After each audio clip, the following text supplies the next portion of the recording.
Mesdames et messieurs, bonjour.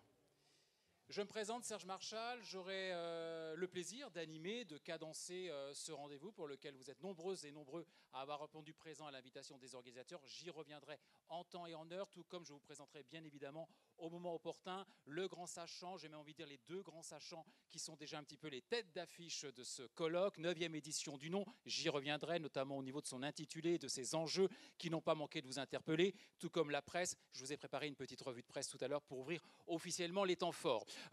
Je vous demande juste en préalable, c'est mon vilain rôle, seul l'animateur peut l'endosser, de couper vos portables ou de les mettre sur mode vibreur pour la qualité des échanges, bien sûr, qui vont nourrir ce laps de temps, 17h-20h, et pour la qualité également de votre participation, car je vous inviterai en temps et en heure également à participer. Conférence agricole, transition, conférence agroalimentaire, transitions agricoles et agroalimentaires, en ce jeudi 3 octobre au centre des congrès du Chapeau Rouge à Quimper. Mais sans plus tarder, je vous demande d'accueillir Claire Lévry-Gérard, vice-présidente déléguée à la recherche, à l'innovation, au tourisme Quimper-Bretagne occidentale, élue référente Yalis, réseau qu'on ne représente plus, Quimper-Cornouailles Développement. Sous vos applaudissements, Madame Lévry-Gérard, je vous en prie.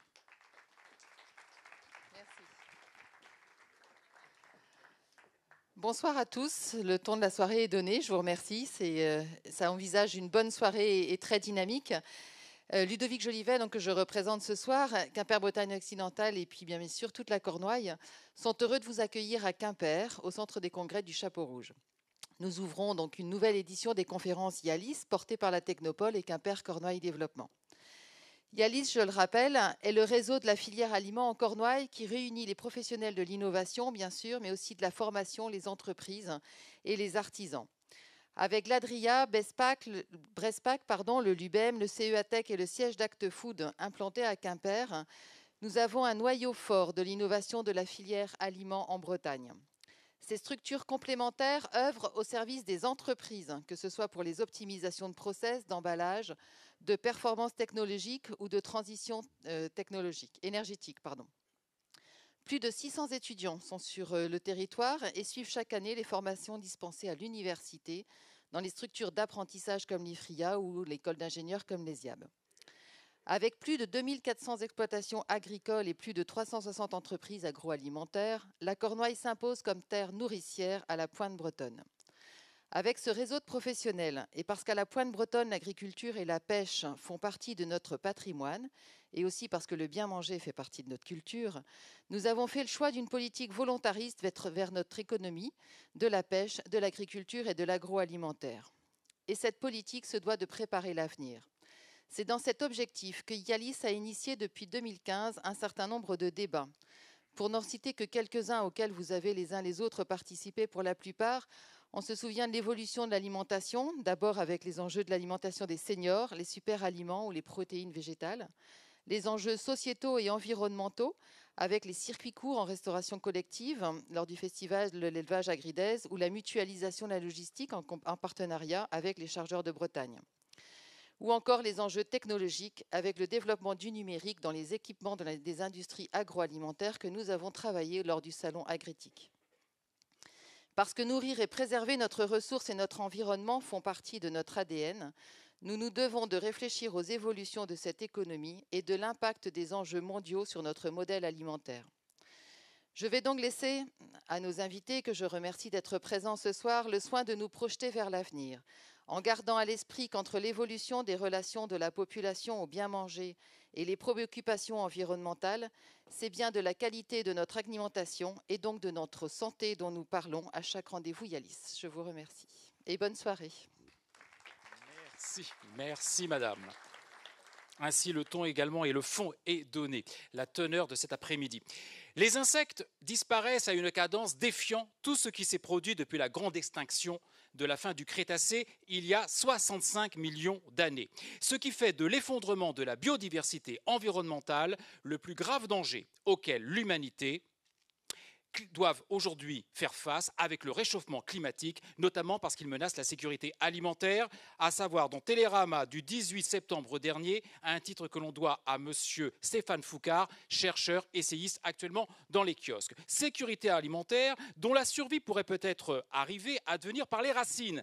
Les racines cruciales pour la sécurité alimentaire, Le Monde, 6 septembre 2019, où il est dit que pour nourrir les 9,6 milliards d'habitants que devrait compter la planète d'ici à 2050, les dates correspondent, la productivité agricole doit augmenter d'environ, vous le savez, 70%. La culture de végétaux aux racines saines et vigoureuses, capables d'absorber efficacement l'eau et les éléments nutritifs, est donc une partie de la solution. Ce n'est pas moi qui le dis, c'est un chercheur, un professeur américain, directeur associé du GIF, qui s'exprime ainsi dans un vaste dossier consacré au sujet dans Le Monde de septembre. Je vous y faisais allusion. Et c'est une émanation du Global Institute for Food Security, un laboratoire de recherche canadien. Tout irait donc bien si, dans le même temps, vous le savez, une nouvelle pétition n'était signée, toujours d'ailleurs dans Le Même Monde, datée de septembre dernier. Elle a été signée de 200 signateurs du monde culturel, intellectuel, associatif et de l'entreprise.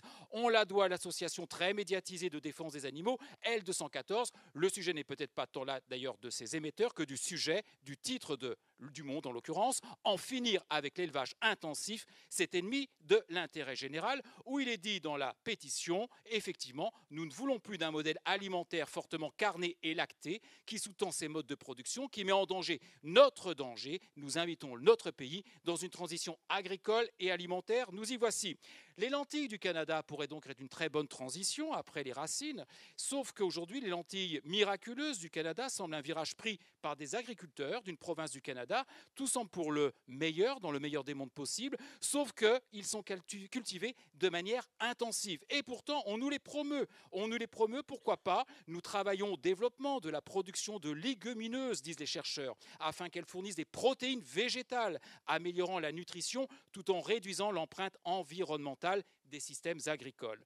Mais déguster un hamburger à base de lentilles, la Rolls des légumineuses, est-elle la promesse tenue? Sera-t-elle tenue? Elle est déjà faite. Est-elle la promesse de demain? Déguster un burger à base de lentilles avec les mêmes protéines, les mêmes garanties, ou pourquoi pas un steak haché à base de pois chiches et de jus de betterave. Là, c'est le Figaro Madame de septembre. Il faut tout lire dans mon métier. La start-up californienne Beyond Meat a fait une entrée spectaculaire en bourse et débarque aujourd'hui en Europe. Ce monde sans viande qui se mitonne face aux enjeux environnementaux sera-t-il un jour à point, écrit la journaliste du dossier.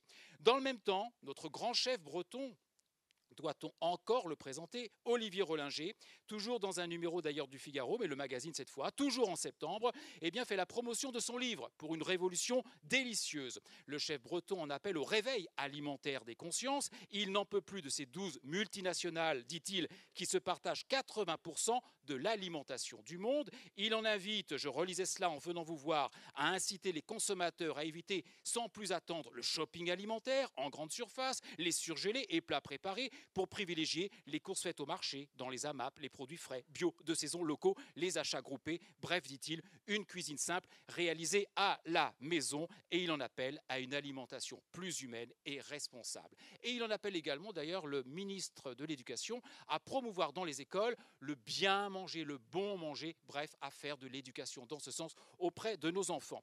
Et je me suis dit, je vais avoir des papas et des mamans dans l'assistance. Qui est papa et maman ici? Levez la main s'il vous plaît. Qui a des préados, des ados. Parce que ce matin, je me suis dit, mais qu'en dit la presse destinée justement aux enfants, ados ou préados? Je suis allé chez mon marchand de journaux et effectivement, j'ai découvert, je ne connaissais pas ce titre, mais vous peut-être d'ailleurs, Junior Science, numéro 15 de septembre, dans les kiosques, avec un dossier, la nourriture du futur. Et effectivement, 8 à 10 pages où l'on voit les enfants se saisir de ce sujet. Alors, mesdames et messieurs, si j'ai élaboré cette rapide revue de presse, élaboré seulement sur la foi d'ailleurs de quelques articles, toutes tendances bien sûr confondues, vous l'aurez bien vu, entre Le Monde, Le Figaro, en passant donc par la presse Junior Science. Ce n'est pas pour jouer le rôle du procureur, ce n'est pas pour engager un réquisitoire bien évidemment, mais c'est pour insister sur la pertinence plus que jamais de cette 9e édition, conférence annuelle organisée, vous le savez, par Yalis et la Technopole de Quimper, dont le titre a été rappelé d'entrée. Transition agricole et agroalimentaire, à quoi doit-on s'attendre d'ici 2050? autant de sujets dans la presse que j'ai relayés très rapidement pour vous, ça n'était absolument pas exhaustif, autant d'interpellations, d'interrogations récurrentes, persistantes, parfois d'ailleurs alarmantes, et j'en arrive à la volonté, à l'humeur qui est souhaitée pour cet après-midi, où loin de la doxa, une doxa succède toujours à une ancienne doxa. Loin d'une bien-pensance, une nouvelle bien-pensance succède toujours à une précédente bien-pensance. Vous verrez que certains de nos interlocuteurs vont peut-être avoir des idées qui vont secouer certaines idées, certains prérequis ou idées reçues. Ça donnera échange sans doute à des idées justement qui pourront revenir sur certains points avec des tempéraments qui vous feront valoir leur point de vue. Quelqu'un m'a déjà dit, j'en ai assez que l'on parle toujours de tel particularisme ou de tel système. Donc ici, pas de doxa, pas d'idéologie. La volonté de contribuer avec vous, avec les invités que j'aurai le plaisir de vous présenter, notamment dans le second temps, la table ronde, d'échanger sereinement, sainement, sans langue de bois, et les choses seront dites. Donc merci déjà de votre attention.